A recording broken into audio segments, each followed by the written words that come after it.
you hear what I was playing then? I didn't think it polite to listen, sir. I'm sorry for that, for your sake. I don't play accurately. Anyone can play accurately. But I play with wonderful expression. As far as the piano is concerned, sentiment is my forte. I keep signs for life. Yes, sir. And speaking of the signs of life, have you got the cucumber sandwiches cut for Lady Bracknell? Yes, sir. Ooh. Oh, by the way, lady, I noticed from your book that on Thursday night, the Lord Shulman and Mr. Worthing were dining with me. You have listed 8 bottles of champagne as having been consumed. Yes, sir. 8 bottles and a pint. Why is it that at a bachelor's establishment, the servants invariably drink all the champagne? I ask merely for information. I attribute it to the superior quality of the wine, sir. I've often observed that in many households the champagne is rarely of a first-rate brand. Good heavens, is marriage so demoralizing as that? I believe it is a very pleasant state, sir. I have had very little experience of it myself up to the present. I was only married once. That was in consequence of a misunderstanding between myself and a young person. I don't know the time much interested in your family life, Lane. No, sir, it is not a very interesting subject. I rarely think of myself. Very natural, I'm sure, Lane. That will do, thank you. Thank you, sir. Lane's views of marriage seem somewhat lax. Really, if the lower orders don't set us a good example, what on earth is the use of them? They seem as a class of absolutely no sense of moral responsibility. Mr. Earnest Worthing. Ah, how are you, my dear Ernest? What brings you up to town? Oh, pleasure, pleasure. What else should bring one anywhere? Speaking as usual, I see, Alger. I believe it is customary in good society to have some sort of refreshment at around 5 o'clock. Where have you been since last Thursday? In the country. What on earth do you do there? When one is in town, one amuses oneself. When one is in the country, one amuses other people. It is excessively boring. Who are these people you amuse? Oh, neighbours, neighbours. You've got nice neighbors near Shropshire. Perfectly horrid. Never speak to one of them. How immensely you must amuse them. But by the way, Shropshire is your county, is it not? Shropshire? Yes, of course. Hello. Why all these cups? Why cucumber sandwiches? Why such reckless extravagance in one so young? Who is coming to tea? Really, Ontegash and Gwendolyn. Oh, how perfectly delightful. Yes, that is all very well, but I don't think Ontegash will quite approve of your being here. May I ask why? My dear fellow, the way that you flirt with Gwendolyn is perfectly disgraceful. It is almost as bad as the way Gwendolyn flirts with you.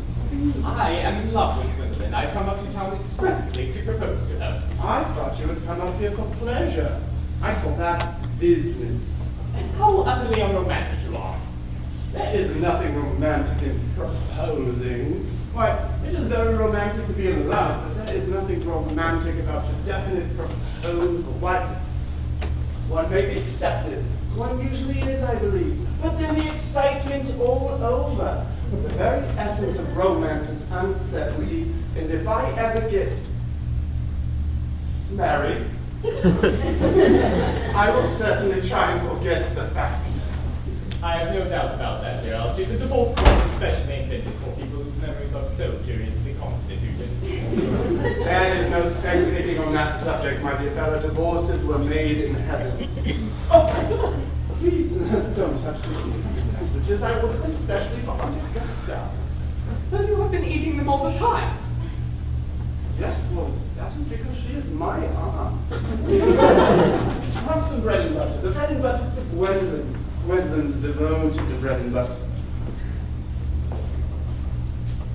And very good bread and butter it is too. You need not act as if you were going to eat at all. You behave as if you were married to her already, and you're not married to her already, and I don't think you ever will be. Why on earth do you say that? Well, in the first place, girls never marry the men they flirt with. They don't think it right. Oh, that is nonsense. It isn't. It is a great truth. It accounts for the extraordinary number of bachelors one sees all over the place. And in the second place, I don't give my consent. Your consent? Right, dear fellow, Gwendolyn is my first cousin. And before I allow you to marry her, you must clear up the whole question of Cecily first. Cecily? What on earth do you mean? What do you mean, Algy, by Cecily? I don't know anyone of the name of Cecily. Bring me the cigarette case, Mr. Worthington, in the smoking room last time we dined here. Yes, sir. Do you mean to say you've had my cigarette case all this time? I wish to goodness you had let me know. I've been writing frantic letters to Scotland Yard about it. I swear they're offering a large reward. I certainly wish you would offer one. I happen to be more than usually hard up. There is no good offering a large reward now that the thing is found.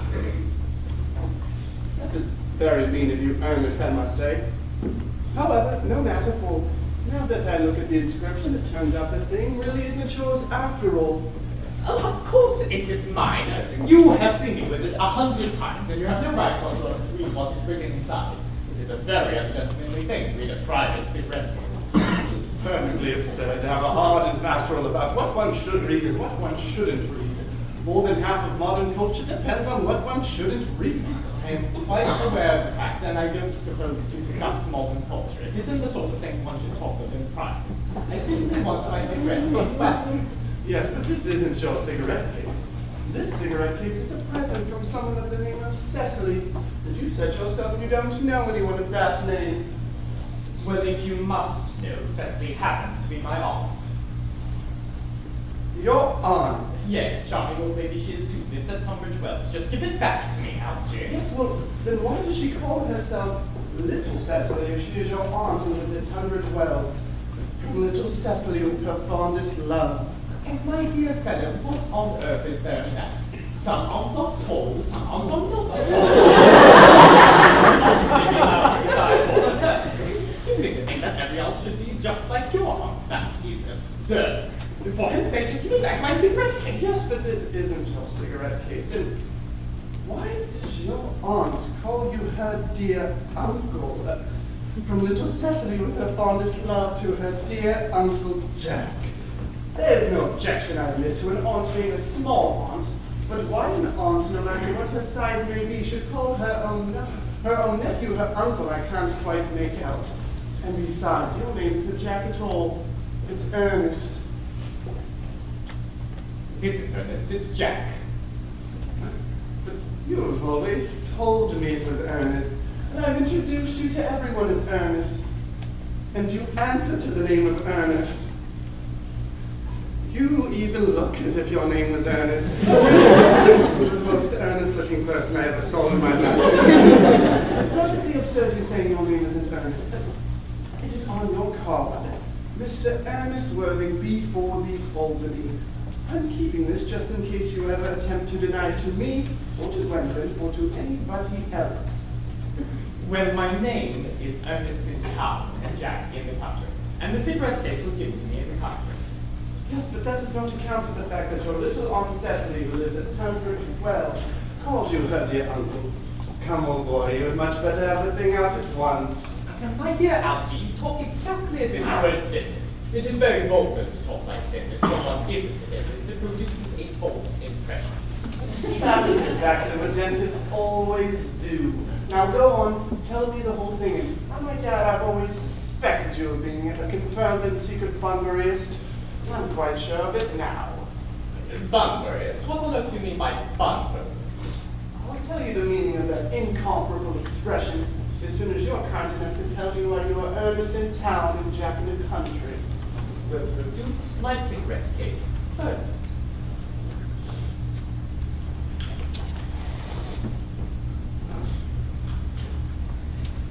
Here it is. Now, produce an explanation and pray, make it improbable.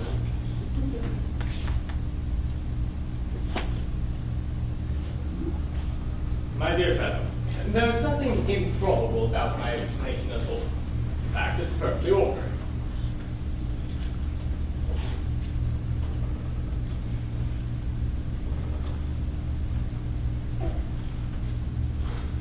Old Mr. Thomas Carr, who adopted me when I was a little boy, made me in his will guardian to his granddaughter, Miss Cecily Carr. Cecily, who addresses me as her uncle for motives of respect that you could not possibly appreciate, lives at my place in the country under the care of her admirable governess, Miss Prison. Where is your place in the country, by the way?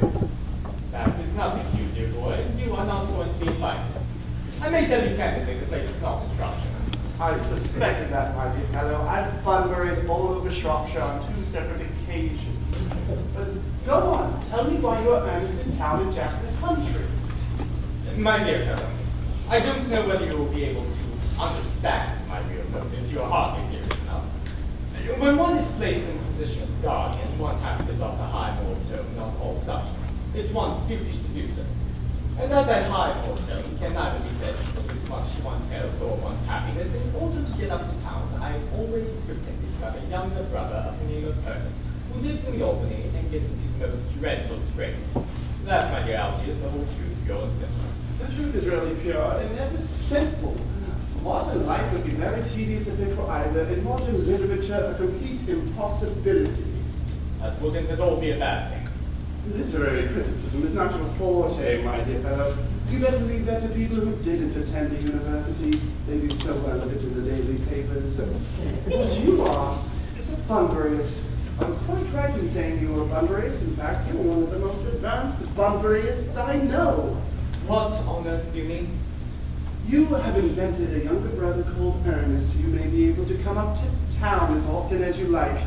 I've invented an invaluable permanent invalid called Bunbury, so I may be able to go down to the country whenever I choose. Bunbury is perfectly invaluable. In fact, if it weren't for Bunbury's extraordinary bad health, for instance, I wouldn't be able to dine with you at Willis's tonight, for I've been rather much engaged to Aunt Augusta for more than a week. I haven't asked you to dine with me anywhere tonight. I know. You're very careless about sending out invitations, and it is so foolish of you. Nothing annoys people more than not receiving invitations. You had much better dine with your Aunt Augusta. I haven't the smallest intention of doing anything of the kind. To begin with, I dine there on Monday, and once a week is quite enough to dine with one's own relations. And in the second place, whenever I do dine there, they always treat me as a member of the family and place me down next to either no women at all or 2. And in the third place, if I do dine there, I already know who she will place me down next to. She will place me next to Mary Farquhar, who is always flirting with her own husband across the dinner table. It is not very pleasant indeed. It is not even decent. That sort of thing is enormously on the increase. The amount of women in London who flirt with their own husbands is perfectly scandalous. It looks so bad. It is really washing one's own clean linen in public. And besides, I need to be a bunburyist. I naturally want to talk to you about bunburying. I need to tell you all the rules. I'm not a bunburyist at all. If Gwendolyn accepts me, I'm going to kill my brother. Cecily's becoming a little too much interested in him. It is rather a bore. So, I'm going to get rid of Earnest. And I strongly advise you to do the same with your with your invalid friend, with the absurd name. Nothing will induce me to part ways with Bunbury, and if you ever get married, which seems to me to be extremely problematic, you will want to know Bunbury. A man who marries without knowing Bunbury has a very tedious time. That is nonsense. If I married Gwendolyn, and she's the only girl I ever saw in my life whom I would marry, I would most certainly not want to know Bunbury. Then your wife will. You don't seem to realize that in married life, 3 is company, 2 is none. That, my dear young friend, is the theory that Dr. Stromer has been founded for the last 50 years. Yes, and that the happy English home is proven half the time. For heaven's sake, don't try to be cynical. It's perfectly easy to be cynical. It isn't easy to be anything nowadays. There is such beastly competition about.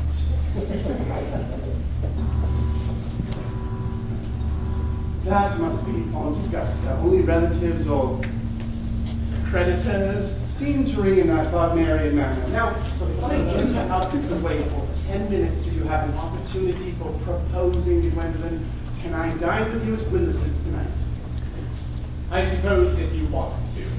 Yes, but you must be serious about it. I hate people who are not serious about their meals. It's so shallow of them. Lady Bracknell and Miss Fairfax. Good afternoon, dear Algernon. I hope you are behaving very well. I'm feeling very well, Augusta. Well, That's not quite the same thing. In fact, the two things rarely go together. dearie, you are smart. I'm always smart. Look at Mr. Worthing. You're quite perfect, Miss Fairfax. I hope I'm not that. There's no room for development. I plan to develop in many directions. I'm sorry to be a little late, Algernon, but I was obliged to call on dear Lady Harbury. I had not been there since her poor husband's death. I never saw a woman so altered. She looks quite 20 years younger. Now I'll have a cup of tea and one of those nice cucumber sandwiches you promised me. Certainly, Aunt Augusta. Gwendolyn, won't you come sit here? Thanks, Mama. I'm quite comfortable where I am.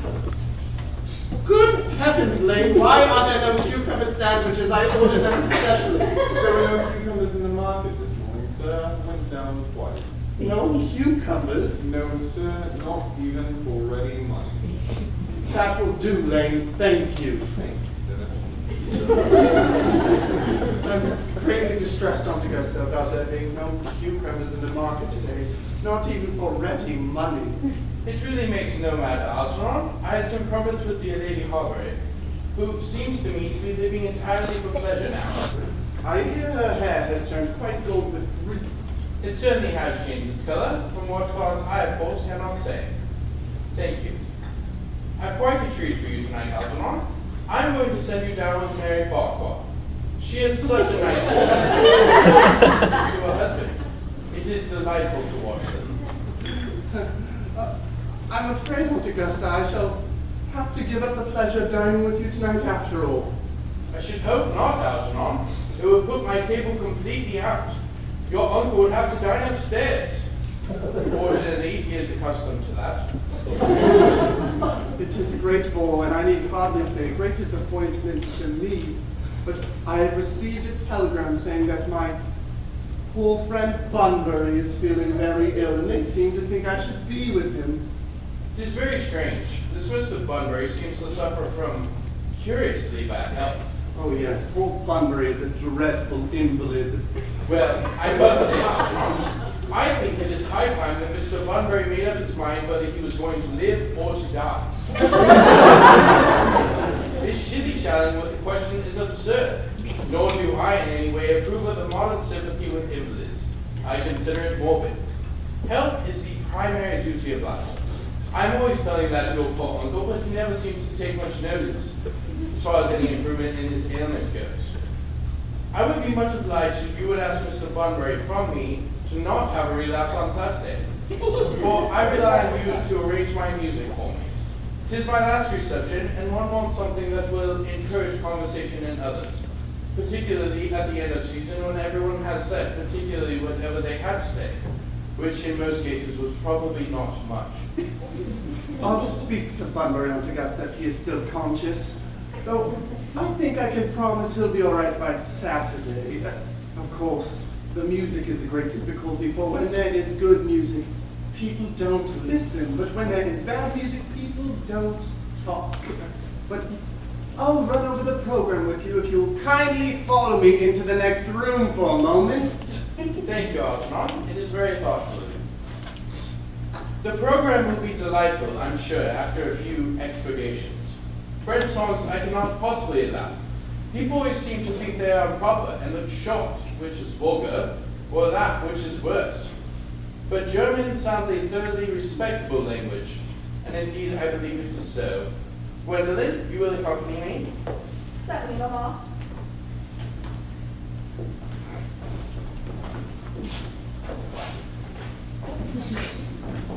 Charming days for Miss Fairfax. Pray, don't talk to me about the ladder, Mr. Worthing. Whenever people talk to me about the ladder, I feel quite certain they mean something else. It makes me so nervous. I do mean something else. I thought so. In fact, I am never wrong. And I would like to be allowed to take advantage of Lady Bracknell's temporary absence. I would certainly advise you to do so. Mamma has a way of coming back suddenly into her room, which I've often had to speak to her about. Miss Fairfax, ever since I met you, I have admired you more than any other girl I have ever met since I met you. Yes. I am quite well aware of the fact, and I often wish that in public, at any rate, you'd been more demonstrative. For me, you've always had an irresistible fascination. Even before I met you, I was far from indifferent to you. We live, as I hope you know, Mr. Worthing, in an age of ideals. The fact is constantly mentioned in the more expensive monthly magazines, and has reached its way to the provincial pulpits, I am told. And my ideal has always been to love someone of the name of Earnest. There is something in that name that inspires absolute confidence. The moment Algernon mentioned to me he had a friend called Earnest, I knew I was destined to love you. But you really love me, Winston. Passionately. Darling, you don't know how happy you've made me. My own Earnest. But you don't mean to say that you couldn't love me if my name was something else. My name is Earnest. Yes, I know it is, but supposing it was something else, you mean to say you couldn't love me then? That is clearly a metaphysical speculation. And like most metaphysical speculation, has very little reference at all to the actual events of real life as we know them. Well, to speak quite candidly, darling, I don't care much for the name of Ernest. I don't think the name suits me at all. It suits you perfectly. It is a divine name. It has a music of its own. It produces vibrations.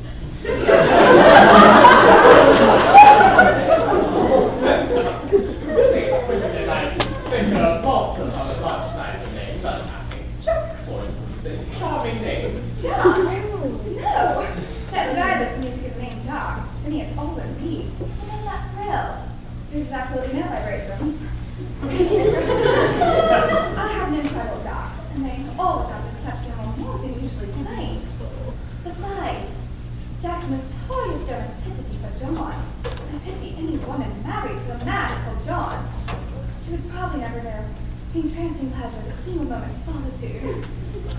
The only really safe name is Honest. Gwendolyn, I must be christened at once. I mean, you must be married at once. There's no time to be lost. Married? Mr. Worthing? Well, surely. You know that I love you, and you let me believe, Miss Fairfax, that we're not altogether indifferent toward me. I adore you. But you haven't proposed yet. Nothing has been said on marriage at all. The subject hasn't even been touched on. Well, I propose to you now. I think it would be a remarkable opportunity. And to spare you an impossible disappointment, I think it's only fair to tell you quite frankly beforehand, as I am fully determined to accept you. Oh, Gwendolyn. Yes, Mr. Worthing. What have you got to say to me?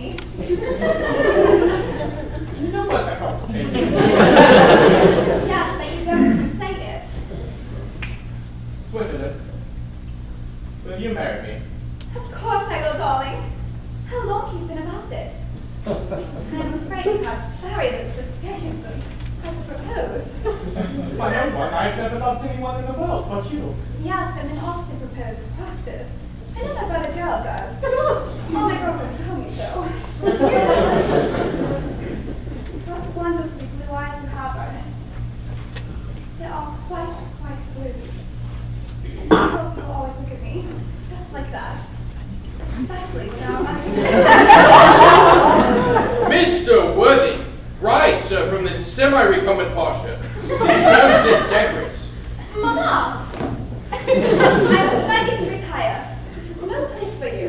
Besides, Mr. Worthing has not quite finished yet. Finished? What, may I ask? I am engaged to Mr. Worthing, Mama. Pardon me, you are not engaged to anyone. When you do become engaged to someone, I or your father, should his health permit him, will inform you of the fact. Engagement should come on a young girl as a surprise, pleasant or unpleasant as the case may be. But it is hardly a matter that she could be allowed to arrange for herself. And now I have a few questions to put to you, Mr. Worthing. While I'm making these inquiries, you, Gwendolyn, will wait for me below in the carriage. Mama. In the carriage, Gwendolyn.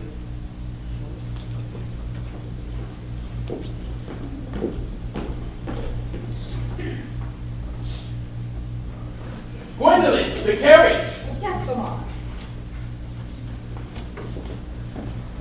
You can take a seat, Mr. Worthing. Thank you, Lady Bracknell. I prefer standing. I feel bound to tell you that you are not down on my list of eligible young men, although I have the same list as the Duchess of Bolton has. We work together, in fact. However, I am quite ready to enter your name should your answers be what a truly affectionate mother requires. Do you smoke? But, yes, I must admit I smoke. I am pleased to hear it. There are far too many idle men in London as it is. How old are you? 29. A very good age to be married at. I have always been of the opinion that a man who desires to get married should know either everything or nothing. Which do you know?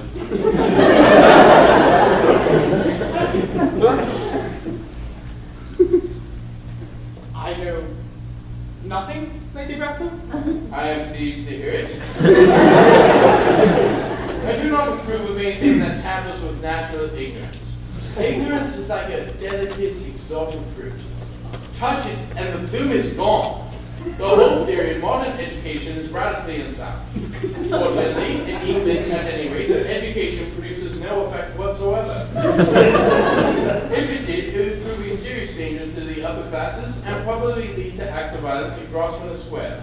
What is your income? Between 7,000 and 8,000 a year. In land or in investments? In investments, chiefly. That is satisfactory. What's between the duties expected of one during one's lifetime and the duties exacted from one after one's death? Land has ceased to be either a profit or a pleasure. It gives one position and prevents one from keeping it up. That's all that can be said about land. I have a country house with some land attached to it, of course, about 1,500 acres, I believe, but I don't depend on that for my real income. In fact, as far as I can make out, the poachers are the only ones who make anything out of it. A country house. How many bedrooms? Well, that point can be cleared up afterwards, I suppose. You have a townhouse, I hope. A girl with a simple, unspoiled nature like Gwendolyn could hardly be expected to reside in the country.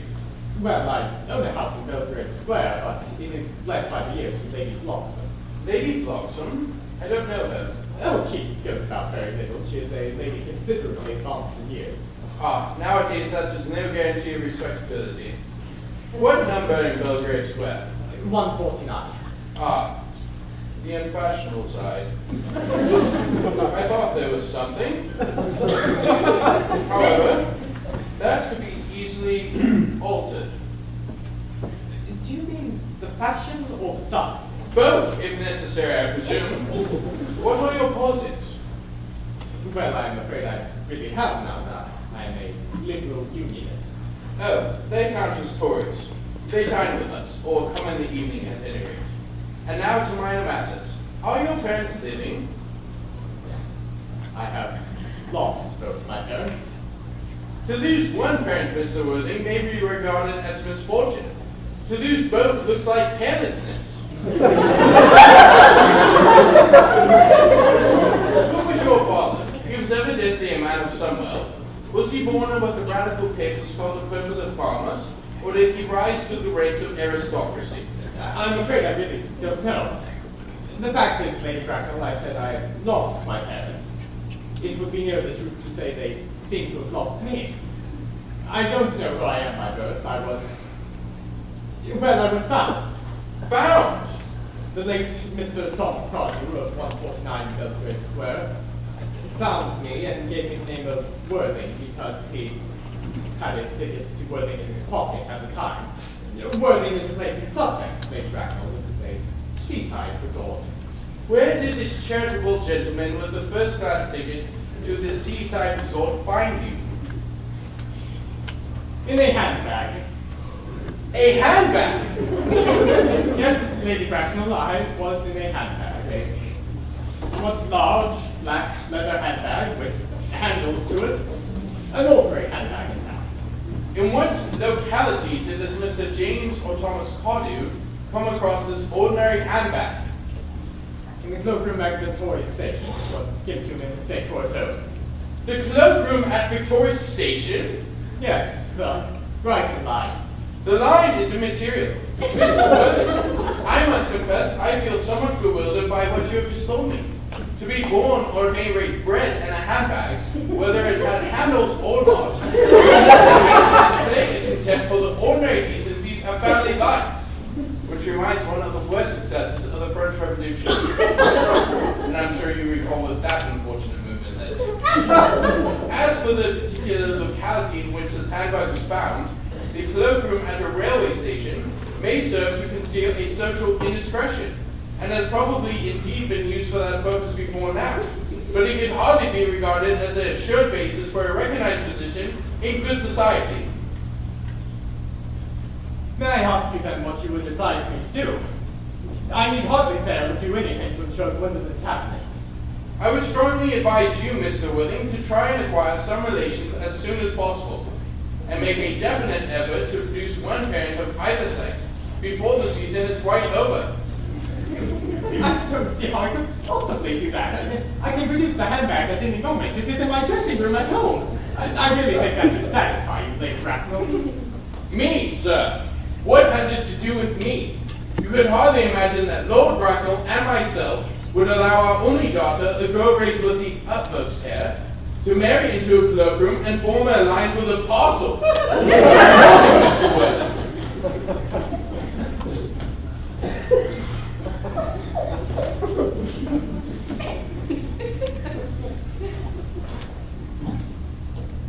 Good morning!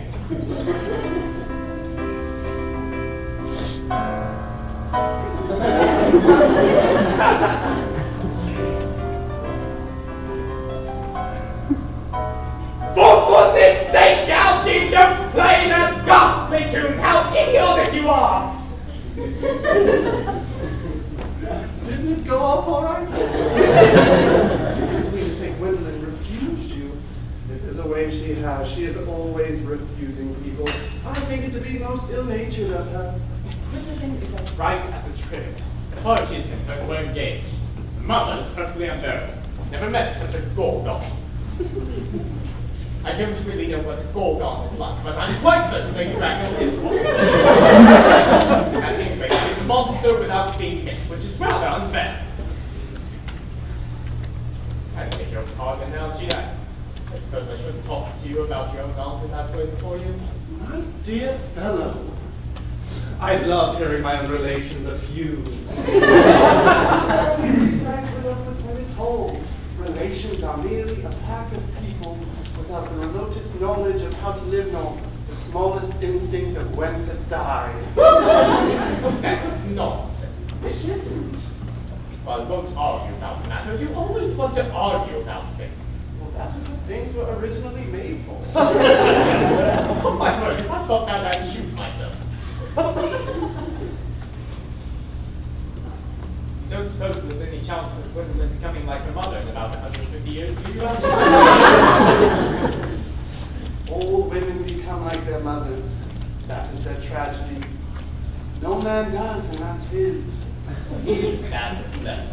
It's perfectly phrased, and quite as true as anything in civilized life should be. I am sick to death of cleverness. Everybody is clever nowadays. You can't go anywhere without meeting clever people. Then has become an absolute public nuisance. It's good that we have equals. We have I should really like to meet them. What on earth do they offer? reported about the clever people, of course. What fools? But by the way, did you tell Gwendolyn the truth about your being Ernest in town and Jack in the country? My dear fellow, the truth isn't the sort of thing one tells a nice, sweet, refined girl. What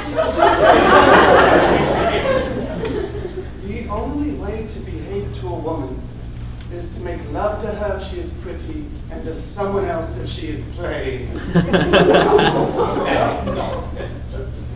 What about your brother? What about the profligate Earnest? Oh, by the end of the week I shall have got rid of him. I'll say he died in Paris of apoplexy. Lots of people die twice after of apoplexy, don't they? Yes, it's hereditary. It's the sort of thing that runs in families. You had much better say a severe chill. Your wife and his spirituality hereditary or anything of the kind? Of course it isn't. Very well. My poor brother Ernest is carried off quite suddenly in Paris by a severe chill. That gets rid of him. But I thought you said Miss Cardew was a little too much interested in your poor brother Ernest. Won't she feel his loss a good deal? Oh, that's quite all right. Cecily is not a silly, romantic girl, I'm glad to say. She's got a capital appetite. She goes long walks and gives no attention at all to her lessons. I would rather like to see Cecily. I will take very good care you never do. She's excessively pretty and only just 18.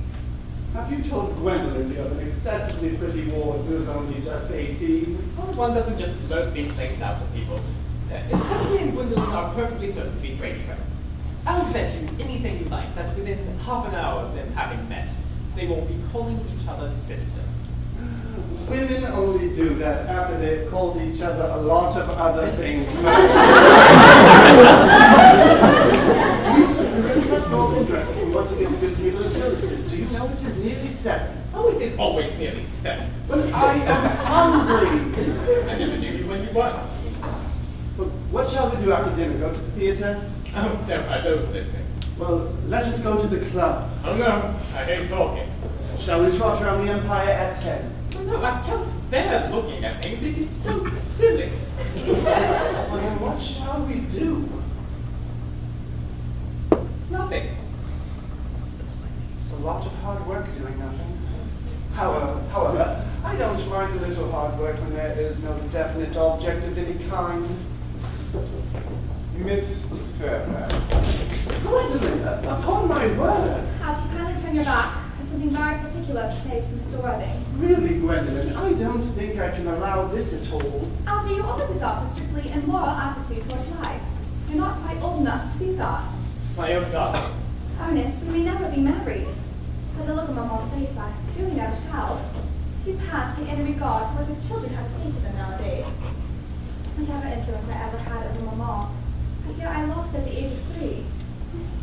But, though she may prevent us from becoming man and wife, and I may marry someone else and marry often, nothing that could possibly do can alter my eternal devotion to you. Dear Gwendolyn. The story of your romantic origin, as relayed to me by Mamma with confusing comments, has naturally struck the deeper fibers of my nature. The Christian name has an irresistible fascination. The simplicity of the characters, exquisitely incomprehensible to me. Your town address at the Albany I have. What is your address in the country? Ah, the Manor House, Woolsey, Hertfordshire. There is a good postal service, I suppose, and may be necessary to do something desperate. That, of course, will require serious consideration. I will communicate with you daily. My own one. How long do you remain in town? Until Monday. Good. Algy, you may turn round Thanks, now. I've turned around already. You may also ring the bell. You will allow me to escort you to your carriage, my own daughter. Certainly. But I will see Miss Fairfax out. Yes, sir. A glass of sherry, Lane. Yes, sir. Tomorrow, Lane, I'm going bunburying. Yes, sir. I should probably not be back till Monday morning, so you can go ahead and pack up all my dress clothes, smoking jacket, and all of my Bunbury suits. Yes, sir. I hope tomorrow will be a fine day, Lane. It never is, sir. Lane, you are a perfect pessimist. I do my best to give satisfaction, sir.